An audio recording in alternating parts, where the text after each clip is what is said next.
मेरे प्रिय आत्मन, एक छोटा सा गांव था। उस गांव के स्कूल में शिक्षक राम की कथा पढ़ाता था। करीब करीब सारे बच्चे सोए हुए थे। राम की कथा सुनते समय बच्चे सो जाएं ये आश्चर्य नहीं, क्योंकि राम की कथा सुनते समय बूढ़े भी सोते।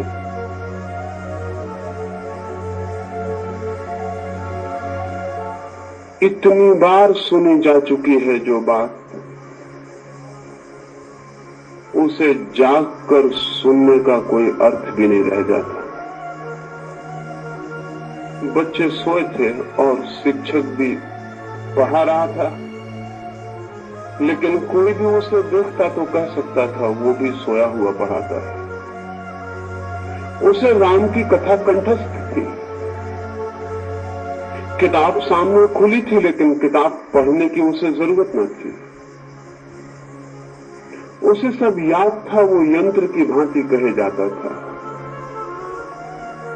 शायद ही उसे पता हो कि वो क्या कह रहा है। तोतों को पता नहीं होता कि वो क्या कह रहे हैं।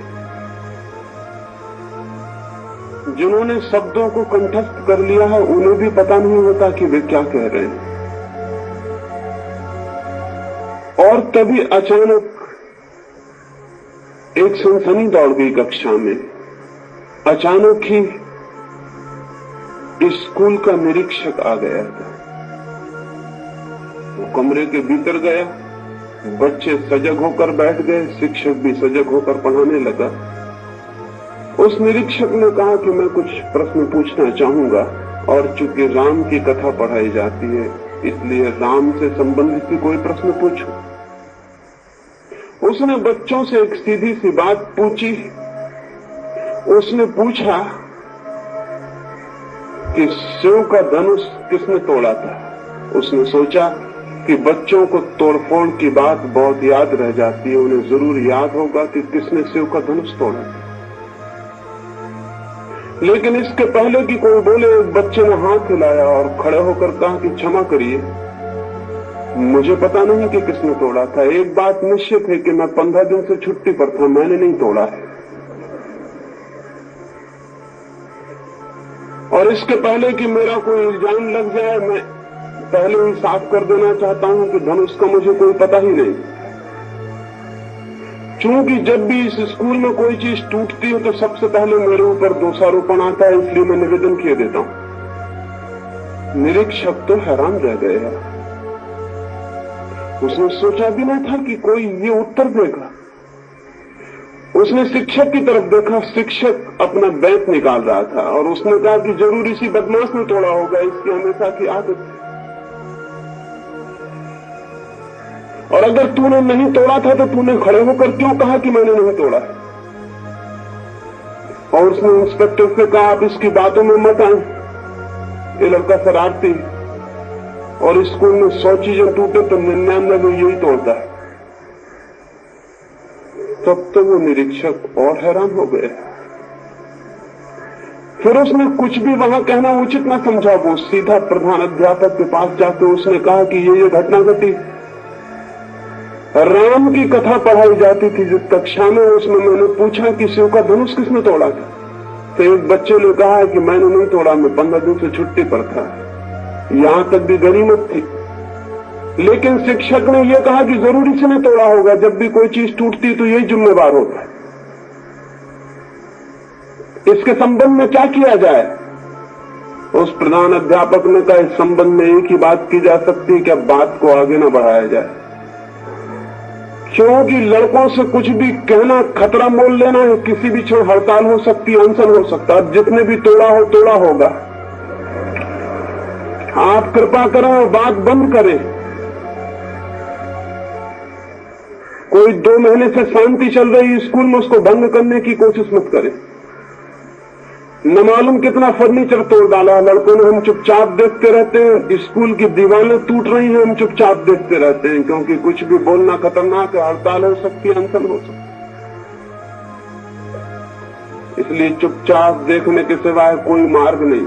वो इंस्पेक्टर तो अवाक, वो तो आंखें फाड़े रह गए। आप कुछ कहने का उपाय न था। वो वहां से सीधा स्कूल की जो शिक्षा समिति थी उसके अध्यक्ष के पास गया और उसने जाके कहा कि यह हालत है स्कूल की। राम की कथा पढ़ाई जाती है, वहां बच्चा कहता है कि मैंने शिव का धनुष नहीं तोड़ा। शिक्षक कहता है इसी ने तोड़ा होगा। प्रधान अध्यापक कहता है कि जिसने भी तोड़ा हो बात को रफा दफा कर दे, शांत कर दे, इसमें आगे बढ़ाना ठीक नहीं, हड़ताल हो सकती है। आप क्या कहते हैं? उस अध्यक्ष ने कहा कि ठीक ही कहता है प्रधान अध्यापक, किसी ने भी तोड़ा हो हम ठीक करवा देंगे समिति की तरफ से। आप फर्नीचर वाले के यहां भिजवा दें और ठीक करवा लें। इसकी चिंता करने की जरूरत नहीं कि किसने तोड़ा, सुधरवाने का उपाय होगा। आपको सुधरवाने की जरूरत है, और क्या करना है। वो स्कूल का इंस्पेक्टर मुझसे ये सारी बात कहता था और मुझसे पूछने लगा कि क्या स्थिति है ये। मैंने उससे कहा इसमें कुछ बड़ी स्थिति नहीं है, मनुष्य की एक सामान्य कमजोरी है, वही इस कहानी में प्रकट होती है। और वो कमजोरी क्या है? वो कमजोरी यह है कि जिस संबंध में हम कुछ भी नहीं जानते, उस संबंध में भी हम ऐसे ही घोषणा करना चाहते हैं कि हम जानते हैं। वे कोई भी कुछ नहीं जानते थे कि शिव का धनुष क्या है। क्या उचित ना होता कि वे कह देते कि हमें पता नहीं है कि शिव का धनुष क्या है। लेकिन अपना अज्ञान कोई भी स्वीकार नहीं करना चाहता। और मनुष्य जाति के इतिहास में इससे बड़ी कोई दुर्घटना नहीं घटी है कि हम अपना अज्ञान स्वीकार करने को राजी नहीं होते। जीवन के किसी भी प्रश्न के संबंध में कोई भी आदमी इतनी हिम्मत और साहस नहीं दिखा पाता कि मुझे पता नहीं है। ये कमजोरी बहुत घातक सिद्ध होती है, सारा जीवन व्यर्थ हो जाता है। और चूंकि हम ये मान के बैठ जाते हैं कि हम जानते हैं, इसलिए जो उत्तर हम देते हैं वो इतने ही मूर्खतापूर्ण होते हैं जितने उस स्कूल में दिए गए थे, बच्चे से लेकर अध्यक्ष तक। जिसका हमें पता नहीं है उसका उत्तर देने की कोशिश सिवाय मूर्खता के और कहीं भी नहीं ले जाएगी। फिर ये तो हो भी सकता है कि शिव का धनुष किसने तोड़ा या नहीं तोड़ा, इससे जीवन का कोई गहरा संबंध नहीं है।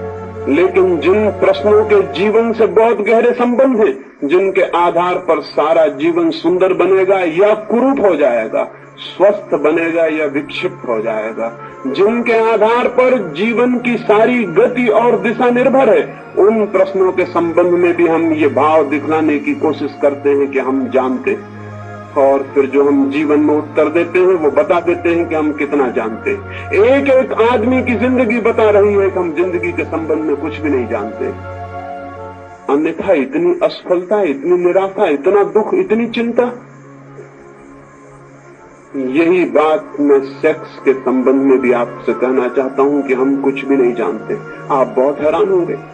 आप कहेंगे हम ये मान सकते हैं कि ईश्वर के संबंध में कुछ नहीं जानते, आत्मा के संबंध में कुछ नहीं जानते, लेकिन हम ये कैसे मान सकते हैं कि हम काम के, यौन के और सेक्स के संबंध में कुछ नहीं जानते? सबूत है, हमारे बच्चे पैदा हुए हैं, पत्नी है, हम सेक्स के संबंध में नहीं जानते। लेकिन मैं आपसे निवेदन करना चाहता हूं, ये बहुत कठिन पड़ेगा लेकिन इसे समझ लेना जरूरी है। आप सेक्स के अनुभव से गुजरे होंगे,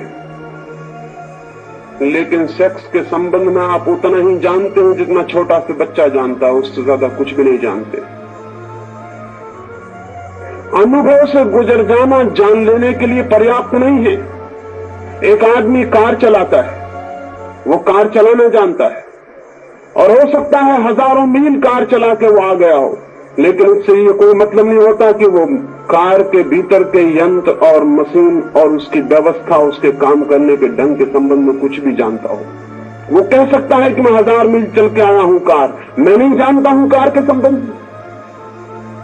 लेकिन कार चलाना एक ऊपरी बात है और कार की पूरी आंतरिक व्यवस्था को जानना बिल्कुल दूसरी बात है। एक आदमी बटन दबाता है और बिजली जल जाती है, वह आदमी ये कह सकता है कि मैं बिजली के संबंध में सब जानता हूं क्योंकि मैं बटन दबाता हूं और बिजली जल जाती, बटन दबाता हूं बिजली बुझ जाती, मैंने 1000 दफे बिजली जलाई और बुझाई इसलिए मैं बिजली के संबंध में सब जानता हूं। हम कहेंगे वो पागल। बटन दबाना और बिजली जला लेना और बुझा लेना बच्चे भी कर सकते हैं, इसके लिए बिजली के ज्ञान की कोई भी जरूरत नहीं। बच्चे कोई भी पैदा कर सकता है, सेक्स को जानने से इसका कोई संबंध नहीं। शादी कोई भी कर सकता है, पशु भी बच्चे पैदा कर रहे हैं, लेकिन वे सेक्स के संबंध में कुछ जानते हैं, इस भ्रम में पड़ने का कोई कारण नहीं। सच तो यह है कि सेक्स का कोई विज्ञान ही विकसित नहीं हो सका, सेक्स का कोई शास्त्र ठीक से विकसित नहीं हो सका, क्योंकि हर आदमी ये मानता है कि हम जानते हैं शास्त्र की जरूरत क्या है, विज्ञान की जरूरत क्या है। और मैं आपसे कहता हूं कि इससे बड़ी दुर्भाग्य की और कोई बात नहीं है, क्योंकि जिस दिन सेक्स का पूरा शास्त्र और पूरा विचार और पूरा विज्ञान विकसित होगा, उस दिन हम बिल्कुल नए तरह के आदमी को पैदा करने में समर्थ हो सकते हैं। फिर ये कुरूप और ये अपंग मनुष्यता पैदा करने की जरूरत नहीं, ये रुग्ण और रोते हुए और उदास आदमी पैदा करने की जरूरत नहीं, ये पाप और अपराध से भरे हुए संतति को जन्म देने की जरूरत नहीं। लेकिन हमें कुछ भी पता नहीं, हम सिर्फ बटन दबाना और बुझाना जानते हैं, और उसी से हमने समझ लिया है कि हम बिजली के जानकार हो गए। सेक्स के संबंध में पूरी जिंदगी बीत जाने के बाद भी आदमी इतना ही जानता है, बटन दबाना और बुझाना, इससे ज्यादा कुछ भी नहीं। लेकिन चूंकि ये भ्रम है कि हम सब जानते हैं, इसलिए इस संबंध में कोई शोध, कोई खोज, कोई विचार, कोई चिंतन का कोई उपाय नहीं। और इसी भ्रम के कारण कि हम सब जानते हैं, हम किसी से न कभी कोई बात करते हैं, न विचार करते हैं, न सोचते हैं, क्योंकि जब सभी को सब पता है तो जरूरत क्या है। और मैं आपसे कहना चाहता हूं कि जीवन में और जगत में सेक्स से बड़ा न कोई रहस्य और न कोई गुप्त और गहरी बात है। अभी हमने अणु को खोज निकाला है। जिस दिन हम सेक्स के अणु को भी पूरी तरह जान सकेंगे, उस दिन मनुष्य जाति ज्ञान के बिल्कुल नए जगत में प्रविष्ट हो जाएगी। अभी हमने पदार्थ की थोड़ी बहुत खोजबीन की है और दुनिया कहां से कहां पहुंच गई। जिस दिन हम चेतना के जन्म की प्रक्रिया और कीमिया को समझ लेंगे, उस दिन हम मनुष्य को कहां से कहां पहुंचा देंगे, इसको आज कहना कठिन। लेकिन एक बात निश्चित कही जा सकती है कि काम की शक्ति और काम की प्रक्रिया जीवन और जगत में सर्वाधिक रहस्यपूर्ण, सर्वाधिक गहरी, सबसे ज्यादा मूल्यवान बात है, और उसके संबंध में हम बिल्कुल चुप हैं। जो सर्वाधिक मूल्यवान है उसके संबंध में कोई बात भी नहीं की जाती। आदमी जीवन भर संभोग से गुजरता है और अंत तक भी नहीं जान पाता कि क्या था संभोग। तो जब मैंने पहले दिन आपसे कहा कि शून्य का, अहंकार शून्यता का, विचार शून्यता का अनुभव होगा, तो अनेक मित्रों को ये बात अनहोनी आश्चर्यजनक लगी। एक मित्र ने लौटते हुए मुझे कहा, ये तो हमें ख्याल में भी ना था, लेकिन ऐसा हुआ है। एक बहन ने आज मुझे आकर कहा, लेकिन मुझे तो इसका कोई अनुभव नहीं। आप कहते हैं तो इतना मुझे ख्याल आता है कि मन थोड़ा शांत और मौन होता है, लेकिन मुझे अहंकार शून्यता का या किसी और गहरे अनुभव का कोई भी पता नहीं। हो सकता है अनेकों को इस संबंध में विचार मन में उठा हो। उस संबंध में थोड़ी सी बातें और गहराई में स्पष्ट कर लेनी जरूरी है। पहली बात, मनुष्य जन्म के साथ ही संभोग के पूरे विज्ञान को जानता हुआ पैदा नहीं होता है। शायद पृथ्वी पर बहुत थोड़े से लोग अनेक जीवन के अनुभव के बाद संभोग की पूरी कला और पूरा का पूरी विधि और पूरा शास्त्र जानने में समर्थ हो पाते, और यही वे लोग हैं जो ब्रह्मचर्य को उपलब्ध हो जाते हैं। क्योंकि जो व्यक्ति संभोग की पूरी बात को जानने में समर्थ हो जाता है, उसके लिए संभोग व्यर्थ हो जाता है, वो उसके पार निकल जाता, अतिक्रमण कर जाता। लेकिन इस संबंध में कुछ बहुत स्पष्ट बातें नहीं कही गई हैं। एक बात, पहली बात स्पष्ट कर लेनी जरूरी है, वो ये कि ये भ्रम छोड़ देना चाहिए कि हम पैदा हो गए हैं, इसलिए हमें पता है क्या है काम, क्या है संभोग। नहीं, पता नहीं।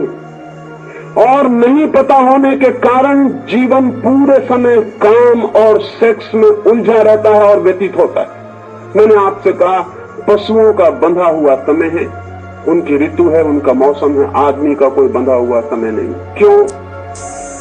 पशु शायद मनुष्य से ज्यादा संभोग की गहराई में उतरने में समर्थ है और मनुष्य उतना भी समर्थ नहीं रह गया।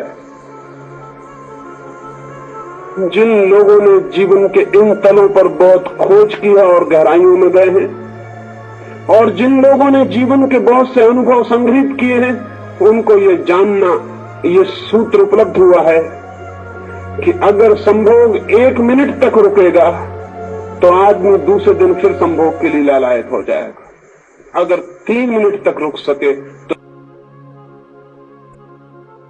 1 सप्ताह तक उसे सेक्स की वो याद भी नहीं आएगी, और अगर 7 मिनट तक रुक सके तो 3 महीने तक के लिए सेक्स से इस तरह मुक्त हो जाएगा कि उसकी कल्पना में भी विचार प्रविष्ट नहीं होगा। और अगर 3 घंटे तक रुक सके तो जीवन भर के लिए मुक्त हो जाएगा, जीवन में उसको कल्पना भी नहीं उठेगी। लेकिन सामान्यतः क्षण भर का अनुभव है मनुष्य का, 3 घंटे की कल्पना करनी भी मुश्किल है। लेकिन मैं आपसे कहता हूं कि 3 घंटे अगर संभोग की स्थिति में, उस समाधि की दशा में व्यक्ति रुक जाए तो एक संभोग पूरे जीवन के लिए सेक्स से मुक्त करने के लिए पर्याप्त। इतनी तृप्ति पीछे छोड़ जाता है, इतना अनुभव, इतना बोध छोड़ जाता है कि जीवन भर के लिए पर्याप्त हो जाता है। एक संभोग के बाद व्यक्ति ब्रह्मचर्य को उपलब्ध हो सकता है, लेकिन हम तो जीवन भर संभोग के बाद भी उपलब्ध नहीं होते।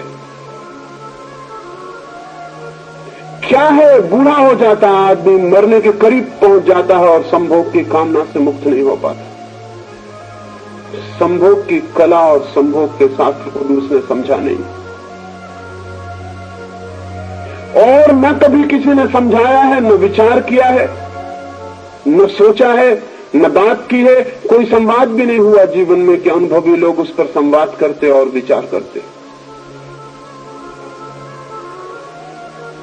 हम बिल्कुल पशुओं से भी बदतर हालत पर उस स्थिति में हैं। आप कहेंगे कि एक क्षण से 3 घंटे तक संभोग की दशा ठहर सकती है, लेकिन कैसे? कुछ थोड़े से सूत्र आपको कहता हूं, उन्हें थोड़ा ख्याल में रखेंगे तो ब्रह्मचर्य की तरफ जाने में बड़ी यात्रा सरल हो जाएगी। संभोग करते क्षणों में श्वास जितनी तेज होगी, संभोग का काल उतना ही छोटा होगा। श्वास जितनी शांत और शिथिल होगी, संभोग का काल उतना ही लंबा हो जाएगा। अगर श्वास को बिल्कुल शिथिल रहने का थोड़ा सा अभ्यास किया जाए तो संभोग के क्षणों को कितना ही लंबा किया जा सकता है। और संभोग के क्षण जितने लंबे होंगे, उतने ही संभोग के भीतर से समाधि का जो सूत्र मैंने आपसे कहा है, निरअहंकार भाव, इगोलेसनेस और टाइमलेसनेस का अनुभव शुरू हो जाए। श्वास अत्यंत शिथिल होनी चाहिए। श्वास के शिथिल होते ही संभोग की गहराई, अर्थ और नए उद्घाटन शुरू हो जाएंगे। और दूसरी बात, संभोग के क्षण में ध्यान दोनों आंखों के बीच, जहां योग आज्ञा चक्र को बताता है, वहां अगर ध्यान हो तो संभोग की सीमा और समय 3 घंटों तक बढ़ाया जा सकता है, और एक संभोग व्यक्ति को सदा के लिए ब्रह्मचर्य में प्रतिष्ठित कर देगा। न केवल इस जन्म के लिए बल्कि अगले जन्म के लिए भी। किन्हीं एक बहन ने पत्र लिखा है और मुझे पूछा है कि विनोबा तो बाल ब्रह्मचारी हैं, क्या उनको समाधि का अनुभव नहीं हुआ होगा? मेरे बाबत पूछा है कि मैंने तो विवाह नहीं किया, मैं तो बाल ब्रह्मचारी हूं, मुझे समाधि का अनुभव नहीं हुआ होगा। उन बहन को अगर वो यहां मौजूद हो तो मैं कहना चाहता हूं, विनोबा को या मुझे या किसी को भी बिना अनुभव के ब्रह्मचर्य उपलब्ध नहीं होता। वो अनुभव चाहे इस जन्म का हो चाहे पिछले जन्म का हो, जो इस जन्म में ब्रह्मचर्य को उपलब्ध होता है वो पिछले जन्मों के गहरे संभोग के अनुभव के आधार पर और किसी आधार पर नहीं। कोई और रास्ता नहीं है। लेकिन अगर पिछले जन्म में किसी को गहरे संभोग की अनुभूति हुई हो तो इस जन्म के साथ ही वो सेक्स से मुक्त पैदा होगा। उसकी कल्पना के मार्ग पर सेक्स कभी भी खड़ा नहीं होगा और उसे हैरानी होगी दूसरे लोगों को देखकर कि ये क्या बात है, लोग क्यों पागल हैं, क्यों दीवाने हैं। उसे कठिनाई होगी ये जांच करने में भी कि कौन स्त्री है कौन पुरुष है, इसका भी हिसाब रखने में और फैसला करने में कठिनाई होगी। लेकिन कोई अगर सोचता हो कि बिना गहरे अनुभव के कोई बाल ब्रह्मचारी हो सकता है तो बाल ब्रह्मचारी नहीं होगा, सिर्फ पागल हो जाएगा। जो लोग जबरदस्ती ब्रह्मचर्य थोपने की कोशिश करते हैं वो सिर्फ विक्षिप्त होते हैं और कहीं भी नहीं पहुंचते। ब्रह्मचर्य थोपा नहीं जाता, वो अनुभव की निष्पत्ति है, वो किसी गहरे अनुभव का फल है और वो अनुभव संभोग का ही अनुभव है। अगर वो अनुभव एक बार भी हो जाए तो अनंत जीवन की यात्रा के लिए सेक्स से मुक्ति हो जाती है।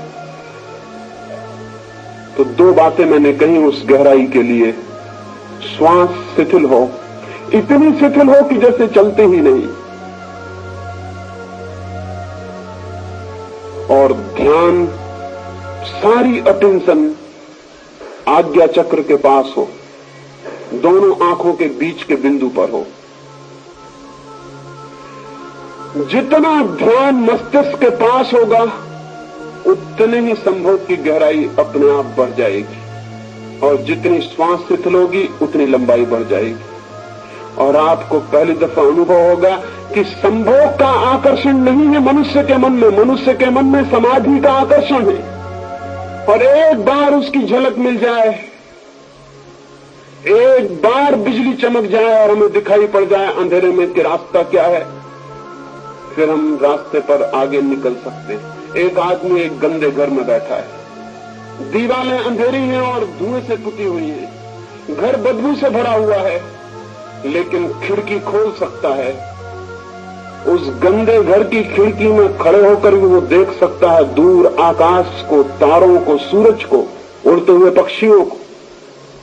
और तब उस घर के बाहर निकलने में कठिनाई न रह जाएगी।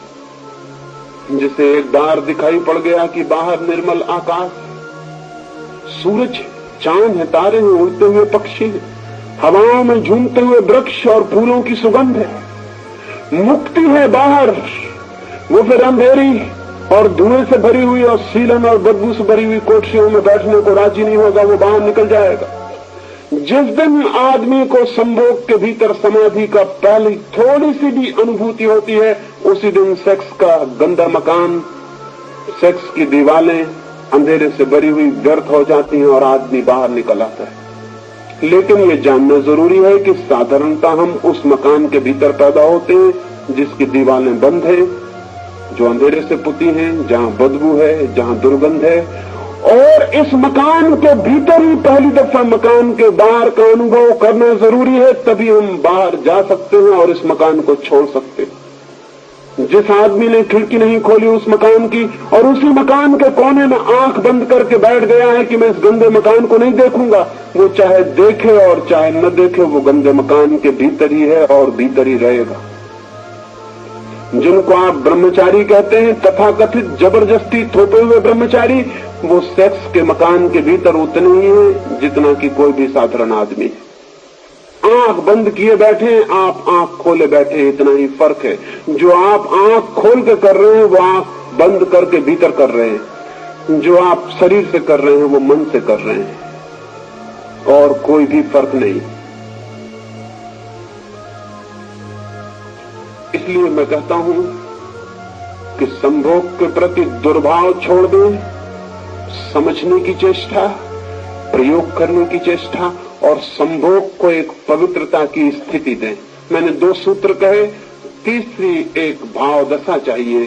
संभोग के पास जाते समय वैसी भाव दशा जैसे कोई मंदिर के पास जाता है, क्योंकि संभोग के क्षण में हम परमात्मा के निकटतम होते हैं। इसीलिए तो संभोग में परमात्मा सृजन का काम करता है और नए जीवन को जन्म देता है।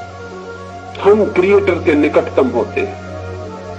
संभोग की अनुभूति में हम सृष्टा के निकटतम होते हैं। इसीलिए तो हम मार्ग बन जाते हैं और एक नया जीवन हमसे उतरता है और गतिमान हो जाता है।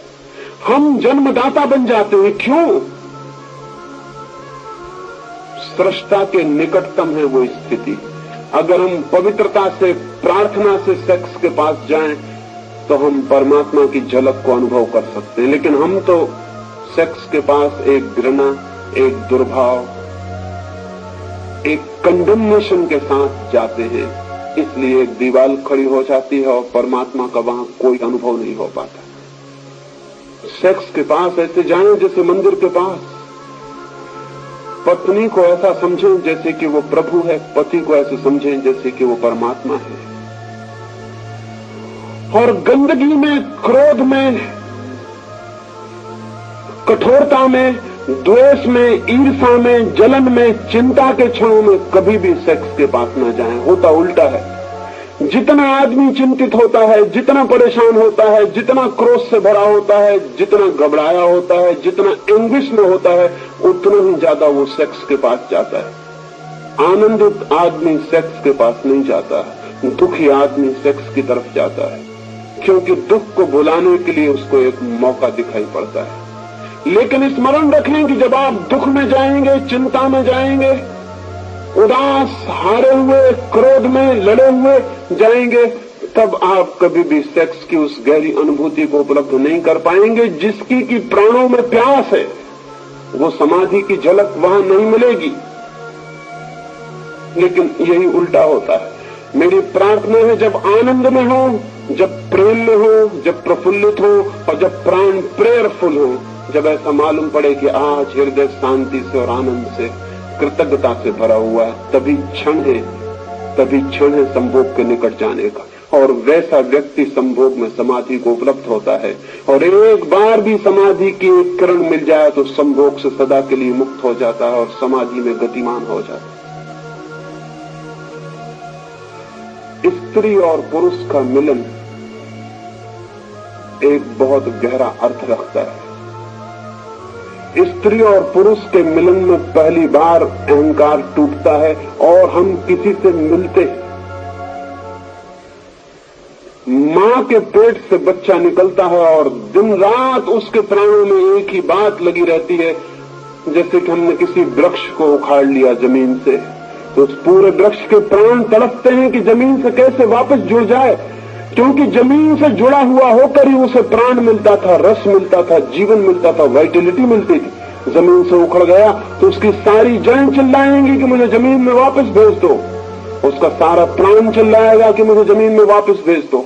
वो उखड़ गया, टूट गया, अपरूटेड हो गया। आदमी जैसे ही मां के पेट से बाहर निकलता अपरूटेड हो जाता है। वो सारे जीवन और जगत से एक अर्थ में टूट गया, अलग हो गया। अब उसकी सारी पुकार और सारे प्राणों की आकांक्षा जगत और जीवन और अस्तित्व से, एग्जिस्टेंस से वापस जुड़ जाने की है। उसी पुकार का नाम प्रेम की प्यास है। प्रेम का और अर्थ क्या है? हर आदमी चाह रहा है कि मैं प्रेम पाऊं और प्रेम करूं। प्रेम का मतलब क्या है? प्रेम का मतलब है कि मैं टूट गया हूं, आइसोलेट हो गया हूं, अलग हो गया हूं, मैं वापस जुड़ जाऊं जीवन से।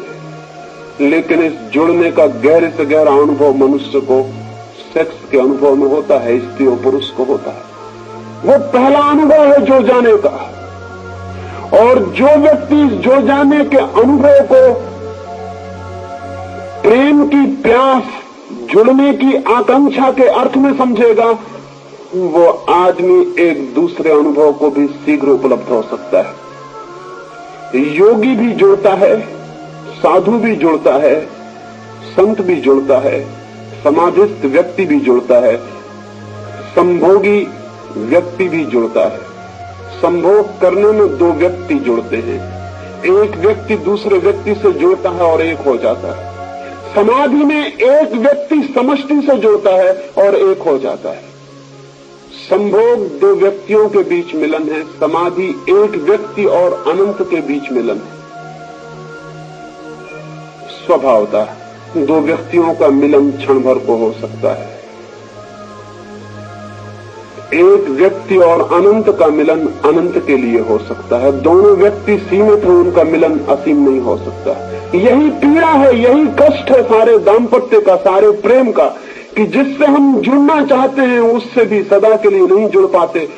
क्षण भर को जुड़ते हैं और फिर फासले हो जाते हैं।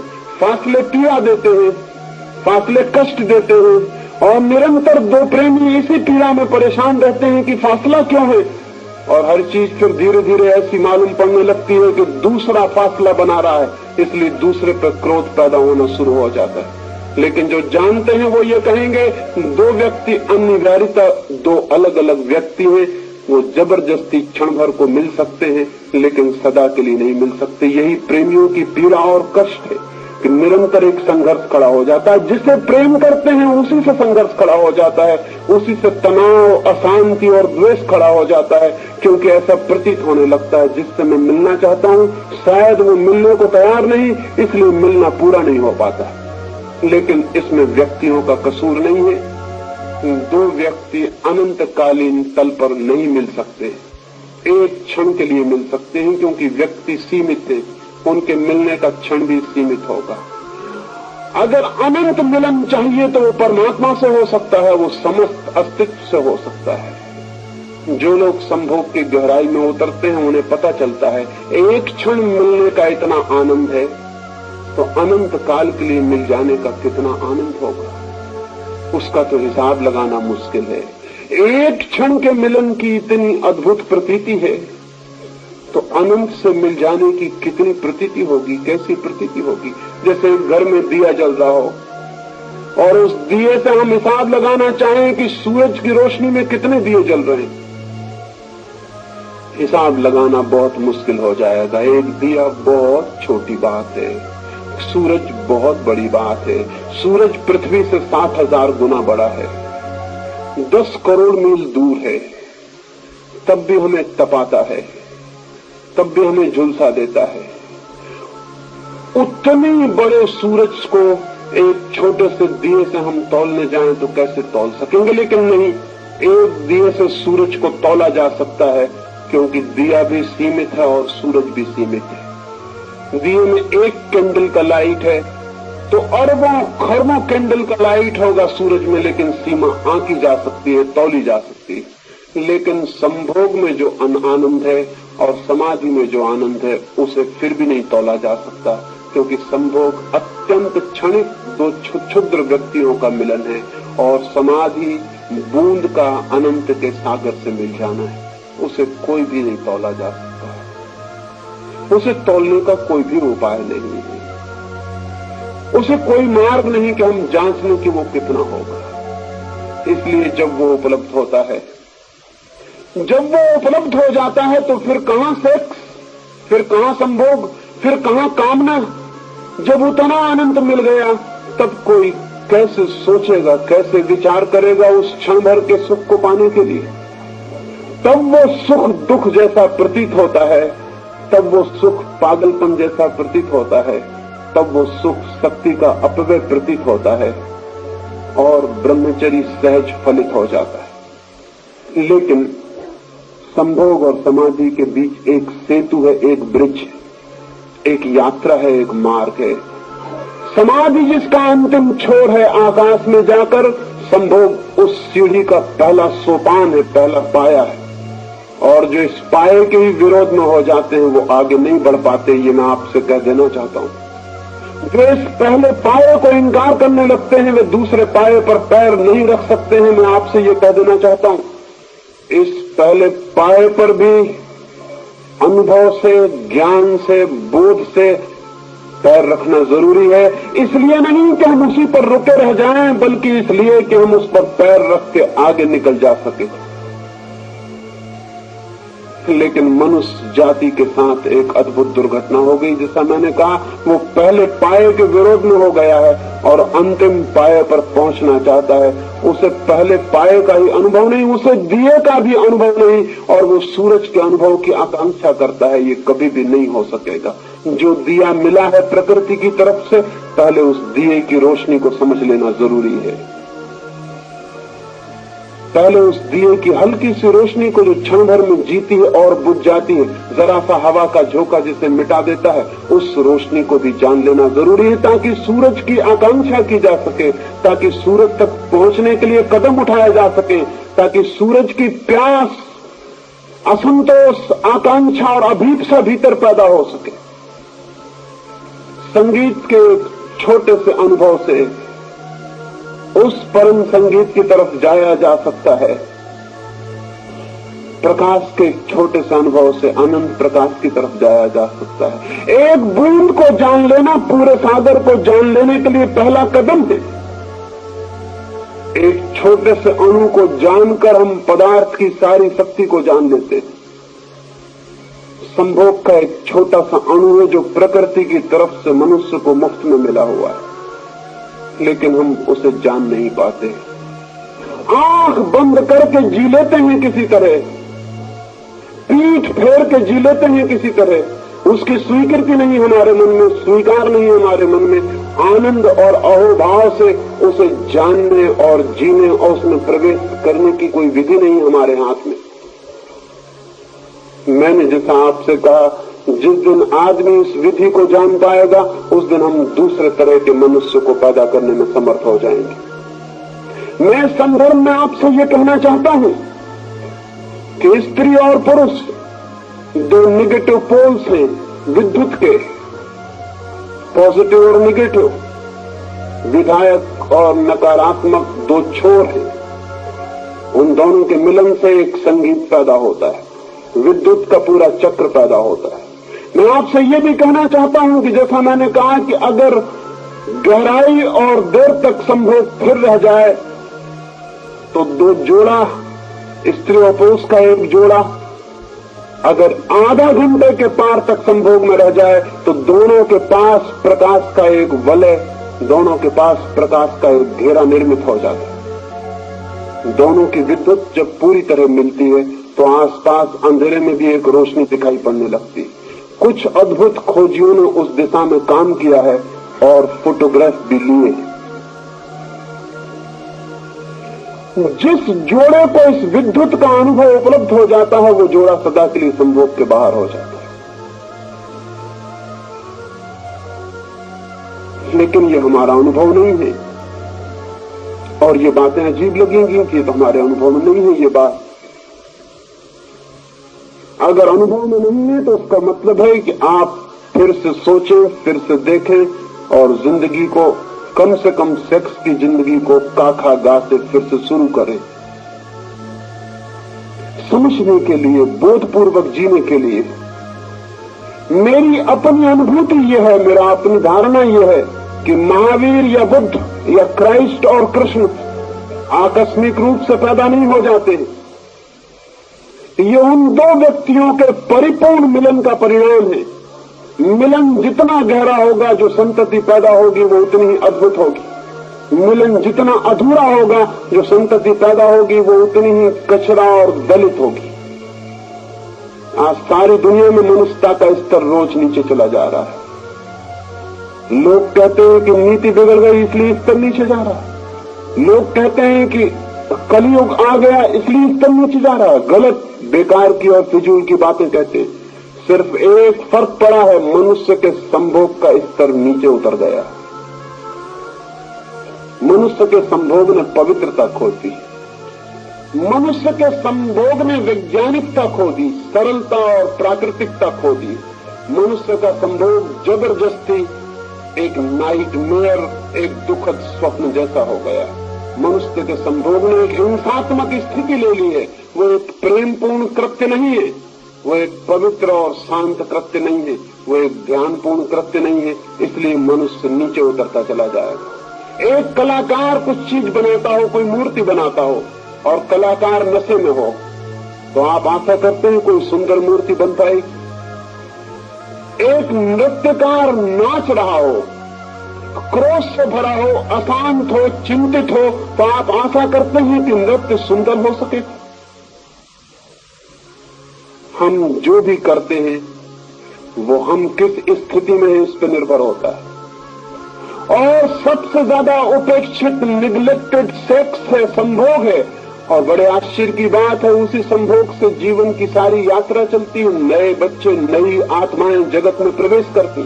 शायद आपको पता ना हो, संभोग एक सिचुएशन है जिसमें एक आकाश में उड़ती हुई आत्मा अपने योग्य स्थिति को समझ के प्रविष्ट होती है। आप सिर्फ एक अवसर पैदा करते हैं। आप बच्चे के जन्मदाता नहीं है, सिर्फ एक अवसर पैदा करते हैं।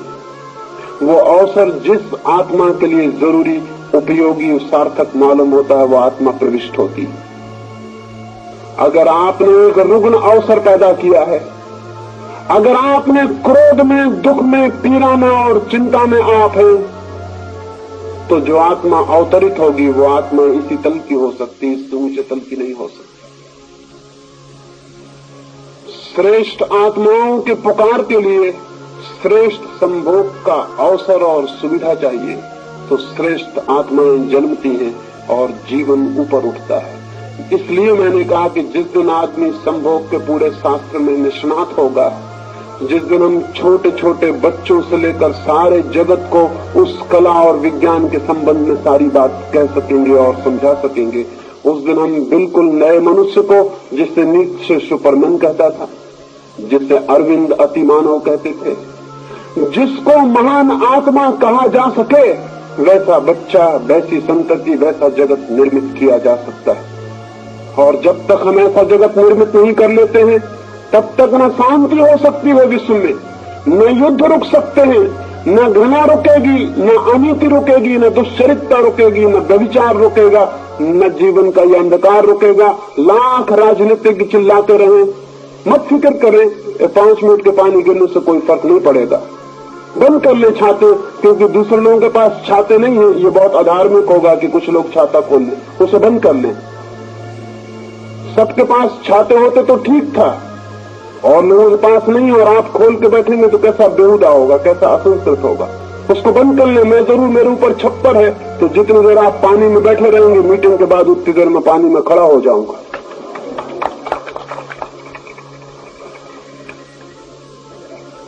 नहीं मिटेंगे युद्ध, नहीं मिटेगी अशांति, नहीं मिटेगी हिंसा, नहीं मिटेगी ईर्ष्या। कितने दिन हो गए, 10,000 साल हो गए। मनुष्य जाति के पैगंबर, तीर्थंकर, अवतार समझा रहे हैं कि मत लड़ो, मत करो हिंसा, मत करो क्रोध, लेकिन किसी ने कभी नहीं सुना। जिन्होंने हमें समझाया कि मत करो हिंसा, मत करो क्रोध, उनको हमने सूली पर लटका दिया। ये उनकी शिक्षा का फल हुआ। गांधी हमें समझाते थे कि प्रेम करो, एक हो जाओ, हमने गोली मार दी। ये कुल उनकी शिक्षा का फल हुआ। दुनिया के सारे मनुष्य, सारे महापुरुष हार गए हैं, ये समझ लेना चाहिए, असफल हो चुके हैं। आज तक की कोई भी मूल्य जीत नहीं सका, सब मूल्य हार गए, सब मूल्य असफल हो गए। बड़े से बड़े पुकारने वाले लोग, भले से भले लोग भी हार गए और समाप्त हो गए, और आदमी रोज अंधेरे और नरक में जब चला जाता रहा है। क्या इससे ये पता नहीं चलता कि हमारी शिक्षाओं में कहीं कोई बुनियादी भूल है? अशांत आदमी इसलिए अशांत है कि वह अशांति में जन्मता है, उसके पास अशांति के कीटाणु हैं, उसके प्राणों की गहराई में अशांति का रोग है। जन्म के पहले दिन वो अशांति को, दुख और पीड़ा को लेकर पैदा हुआ। जन्म के पहले क्षण में ही उसके जीवन का सारा स्वरूप निर्मित हो गया है। इसलिए बुद्ध हार जाएंगे, महावीर हारेंगे, कृष्ण हारेंगे, क्राइस्ट हारेंगे, हार चुके हैं। हम श्रेष्ठता बस ये न कहते हो कि वो नहीं हारे हैं तो दूसरी बात है, लेकिन वे सब हार चुके हैं। और आदमी रोज बिगड़ता चला गया है, रोज बिगड़ता गया। अहिंसा की इतने दिन की शिक्षा, और हम छुरी से एटम और हाइड्रोजन बम पे पहुंच गए हैं। ये अहिंसा की शिक्षा की सफलता होगी? पिछले पहले महायुद्ध में 3 करोड़ लोगों की हमने हत्या की थी, और उसके बाद शांति और प्रेम की बातें करने के बाद दूसरे महायुद्ध में हमने 7.5 करोड़ लोगों की हत्या की। और उसके बाद भी चिल्ला रहे हैं, बर्ट्रैंड रसेल से लेकर विनोबा तक सारे लोग कि शांति चाहिए, शांति चाहिए, और हम तीसरे महायुद्ध की तैयारी कर रहे हैं। और तीसरा महायुद्ध दूसरे महायुद्ध का बच्चों का खेल बना देगा। आइंस्टीन से किसी ने पूछा था कि तीसरे महायुद्ध में क्या होगा। आइंस्टीन ने कहा कि तीसरे के बाबत कुछ भी नहीं कहा जा सकता, लेकिन चौथे के संबंध में मैं कुछ कह सकता हूं। पूछने वालों ने कहा आश्चर्य, आप तीसरे के संबंध में नहीं कह सकते तो चौथे के संबंध में क्या कहेंगे। आइंस्टीन ने कहा चौथे के संबंध में एक बात निश्चित है कि चौथा महायुद्ध कभी नहीं होगा, क्योंकि तीसरे के बाद किसी आदमी के बचने की कोई उम्मीद नहीं। ये मनुष्य की सारी नैतिक और धार्मिक शिक्षा का फल है। मैं आपसे कहना चाहता हूं इसकी बुनियादी वजह दूसरी है। जब तक हम मनुष्य के संभोग को सुव्यवस्थित, मनुष्य के संभोग को आध्यात्मिक, जब तक हम मनुष्य के संभोग को समाधि का द्वार बनाने में सफल नहीं होते, तब तक अच्छी मनुष्यता पैदा नहीं हो सकती है। रोज बदतर से बदतर मनुष्यता पैदा होगी, क्योंकि आज के बदतर बच्चे कल संभोग करेंगे और अपने से बदतर लोगों को जन्म दे जाएंगे। हर पीढ़ी नीचे उतरती चली जाएगी, ये बिल्कुल ही निश्चित है। इसकी प्रोफेसी की जा सकती है, इसकी भविष्यवाणी की जा सकती है। और अब आप तुम उस जगह पहुंच गए हैं कि शायद और पतन की गुंजाइश नहीं है। करीब करीब सारी दुनिया एक मैड हाउस, एक पागलखाना हो गई। अमेरिका के मनोवैज्ञानिकों ने हिसाब लगाया है कि न्यूयॉर्क जैसे नगर में केवल 18% लोग मानसिक रूप से स्वस्थ कहे जा सकते हैं। 18% लोग मानसिक रूप से स्वस्थ हैं, तो 82% लोगों की क्या हालत है।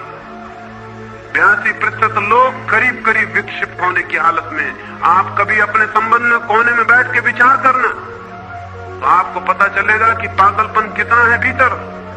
किसी तरह दबाए हैं पागलपन को, किसी तरह संभल के चले जा रहे हैं। वो बात दूसरी, जरा सा कोई धक्का दे दे और कोई भी आदमी पागल हो सकता है। ये संभावना है कि 100 वर्ष के भीतर सारी मनुष्यता एक पागल घर बन जाए, सारे लोग करीब करीब पागल हो जाएं। फिर हमें एक फायदा होगा कि पागलों के इलाज की कोई जरूरत न रहेगी। एक फायदा होगा कि पागलों के चिकित्सक नहीं होंगे। एक फायदा होगा कि कोई अनुभव नहीं करेगा कि कोई पागल है, क्योंकि पागल का पहला लक्षण यह है कि वो कभी नहीं मानता कि मैं पागल हूं। इतना ही फायदा होगा, लेकिन ये रुग्णता बढ़ती चली जाती है। ये रोग, ये अस्वास्थ्य, ये मानसिक चिंता और मानसिक अंधकार बढ़ता चला जाता है। क्या मैं आपसे कहूं कि सेक्स को स्पिरिचुअलाइज किए बिना, संभोग को आध्यात्मिक बनाए बिना कोई नई मनुष्यता पैदा नहीं हो सकती। इन 3 दिनों में यही थोड़ी सी बातें मैंने आपसे कही। निश्चित ही एक नए मनुष्य को जन्म देना है। मनुष्य के प्राण आतुर हैं ऊंचाइयों को छूने के लिए, आकाश में उठ जाने के लिए, चांद तारों जैसे रोशन होने के लिए, फूलों जैसे खिल जाने के लिए, नृत्य के लिए, संगीत के लिए। आदमी की आत्मा रोती है और प्यासी है, और आदमी कोल्हू की बैल की तरह एक चक्कर में घूमता है और उसी में समाप्त हो जाता है, चक्कर के बाहर नहीं उठ पाता है। क्या है कारण? कारण एक ही है, मनुष्य की जनन की प्रक्रिया बेहूदी है, एब्सर्ड है। मनुष्य के पैदा होने की विधि पागलपन से भरी हुई है। मनुष्य के संभोग को हम द्वार नहीं बना सके समाधि का, इसलिए मनुष्य का संभोग समाधि का द्वार बन सकता है। इन 3 दिनों में इसी छोटे से मंत्र पर मैंने सारी बातें कही, और अंत में एक बात दोहरा दूं और आज की चर्चा मैं पूरी करूं। मैं ये कह देना चाहता हूं कि जीवन के सत्यों से आंखें चुराने वाले लोग मनुष्य के शत्रु हैं। जो आपसे कहे कि संभोग और सेक्स की बात विचार भी नहीं करनी चाहिए, वह आदमी मनुष्य का दुश्मन है, क्योंकि ऐसे ही दुश्मनों ने हमें सोचने नहीं दिया। अन्यथा ये कैसे संभव था कि हम आज तक वैज्ञानिक दृष्टि न खोज लेते और जीवन को नया करने का प्रयोग न खोज लेते। जो आपसे कहे कि सेक्स का धर्म से कोई संबंध नहीं है, वह आदमी 100% गलत बात कहता है, क्योंकि सेक्स की ऊर्जा ही परिवर्तित और रूपांतरित होकर धर्म के जगत में प्रवेश पाती है। वीर की शक्ति ही ऊर्ध्वस्वी होकर मनुष्य को उन लोकों में ले जाती है जिनका हमें कोई भी पता नहीं, जहां कोई मृत्यु नहीं है, जहां कोई दुख नहीं है,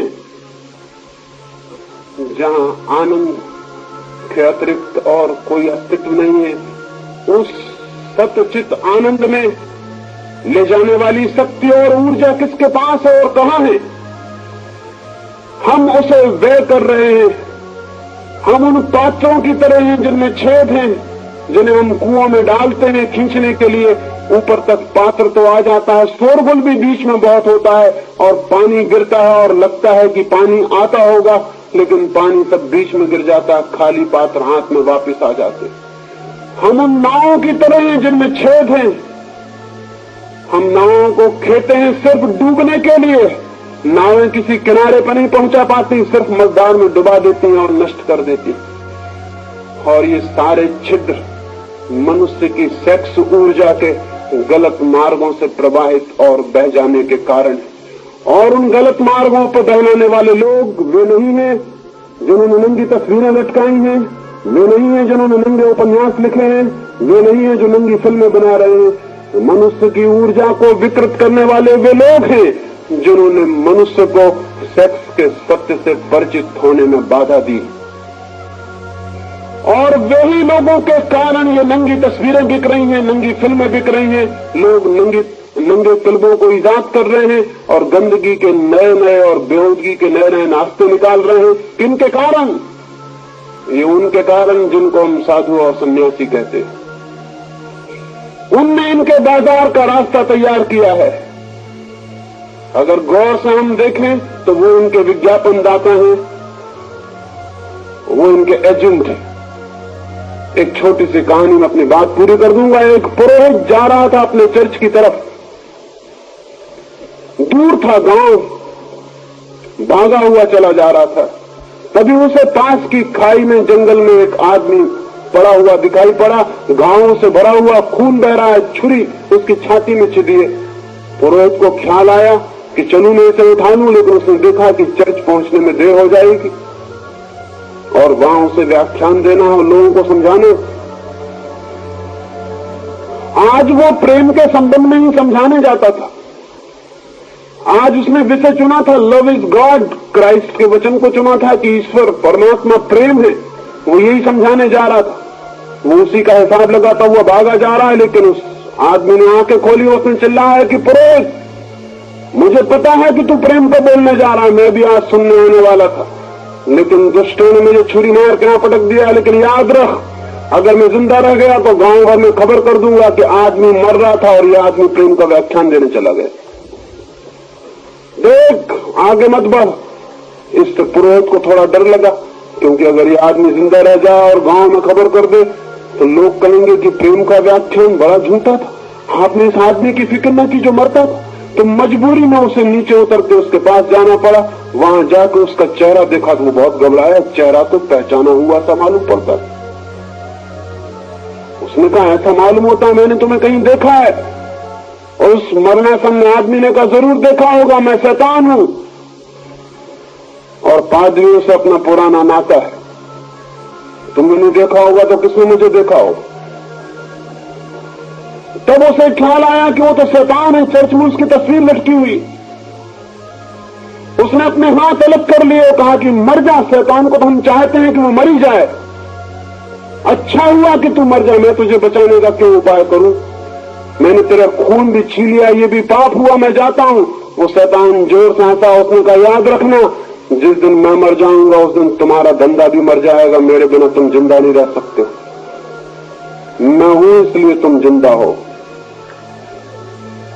मैं तुम्हारे धंधे का आधार हूं। मुझे बचाने की कोशिश करो, नहीं तो जिस दिन शैतान मर जाएगा उसी दिन पुरोहित, पंडा, पुजारी सब मर जाएगा। क्योंकि दुनिया अच्छी हो जाएगी, पंडे, पुजारी, पुरोहित की कोई जरूरत नहीं रह जाएगी। पुरोहित ने सोचा और घबराया कि तो बहुत बेसिक, बहुत बुनियादी बात कह रहा है वो। उसने उसे तत्काल कंधे पर उठा लिया और कहा, प्यारे शैतान, घबराओ मत, मैं ले चलता हूँ अस्पताल, तुम्हारा इलाज करवाऊंगा, तुम जल्दी ही ठीक हो जाओगे। लेकिन देखो, मर मत जाना। तुम ठीक कहते हो, तुम मर गए तो हम बिल्कुल बेकार हो जाने वाले। हमें ख्याल भी नहीं आ सकता कि पुरोहित के धंधे के पीछे शैतान है। हमें यह भी ख्याल नहीं आ सकता कि शैतान के धंधे के पीछे पुरोहित है। कि जो शैतान का धंधा चल रहा है, सेक्स का शोषण चल रहा है सारी दुनिया में, हर चीज के पीछे सेक्स का शोषण चल रहा है। हमें ख्याल भी नहीं आ सकता कि पुरोहित का हाथ है इसके पीछे। पुरोहित ने जितनी निंदा की है, सेक्स उतना आकर्षक हो गया है। पुरुष ने जितने दमन के लिए कहा है, आदमी उतना भोग में गिर गया है। पुरोहित ने जितने इंकार किया कि सेक्स के संबंध में सोचना ही मत, सेक्स उतनी अनजान पहेली हो गई और हम उसके संबंध में कुछ भी करने में असमर्थ हो गए। नहीं, ज्ञान चाहिए, ज्ञान शक्ति है और सेक्स का ज्ञान बड़ी शक्ति बन सकता है। अज्ञान में जीना हितकर नहीं है और सेक्स के अज्ञान में जीना तो बिल्कुल हितकर नहीं है। ये भी हो सकता है कि हम न जाएं चांद पर, कोई जरूरत नहीं है चांद पर जाने की। चांद को जान लेने से कोई मनुष्य जाति का बहुत हित नहीं हो जाएगा। ये भी जरूरी नहीं है कि हम पैसिफिक सागर की गहराइयों में उतरे 5 मील जहां की सूरज की रोशनी भी नहीं पहुंचती।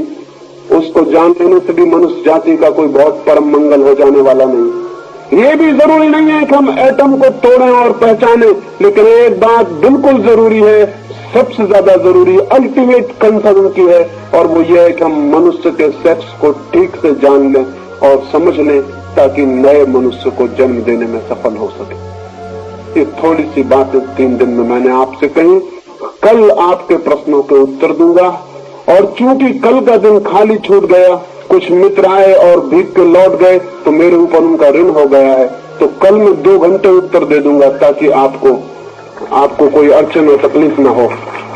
अपने प्रश्न आप लिख के दे देंगे ईमानदारी से, क्योंकि ये मामला ऐसा नहीं है कि आप परमात्मा आत्मा के संबंध में जिस तरह की बातें पूछते हैं वो यहाँ पूछे।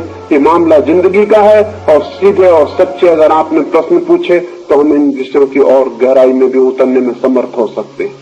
मेरी बातों को इतने प्रेम से सुना उसके लिए अनुग्रहित हूँ, और अंत में सबके भीतर बैठे परमात्मा को प्रणाम करता हूँ। मेरे